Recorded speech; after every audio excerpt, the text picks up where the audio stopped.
شروع اللہ کا نام لے کر جو بڑا مہربان نہایت رحم والا ہے۔ اے چادر میں لپٹنے والے، اٹھو،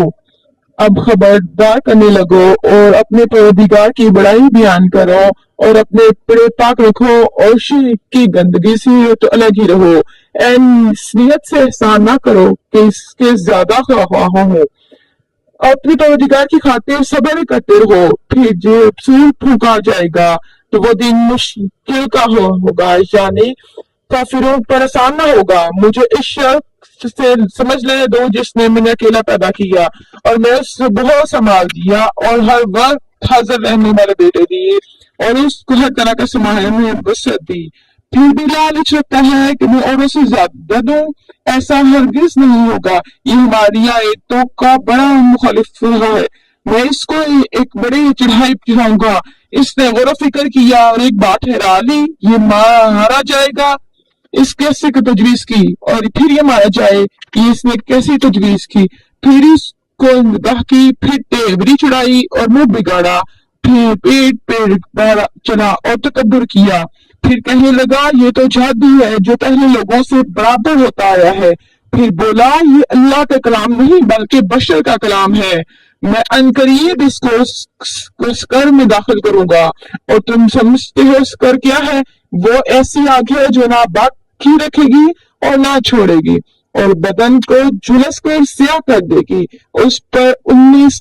دروغہ ہیں، اور ہم نے دوزخ کے دروغہ فرشتے ہی بنائے ہیں، اور ان کا شمار کافروں کی آزمائش کے لیے کیا ہے، مقرر کیا ہے، اس لیے کہ اہل کتاب یقین کریں اور مومنوں کا ایمان اور زیادہ ہو، اور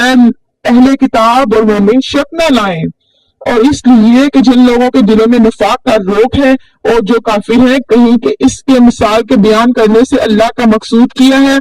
اسی طرح اللہ جس کو چاہتا ہے گمراہ رہنے دیتا ہے اور جس کو چاہتا ہے ہدایت دیتا ہے، اور تمہارے پروردگار کے لشکروں کو اس سے سوا کوئی نہیں جانتا، اور یہ قرآن تو بنی آدم کے لیے نصیحت ہے۔ ہاں قسم ہے چاند کی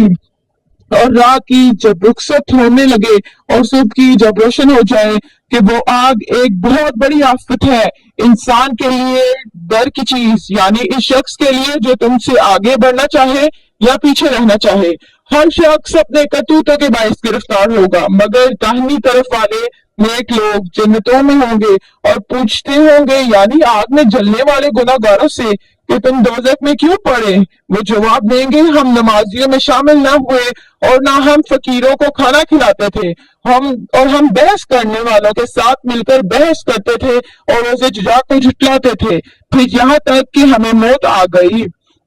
تو سفارش کرنے والے کی سفارش ان کے حق میں کچھ فائدہ نہ دے گی۔ ان کو کیا ہوا ہے کہ نصیحت سے روگرداں ہو رہے ہیں، گویا گدھے ہیں کہ بدک رہے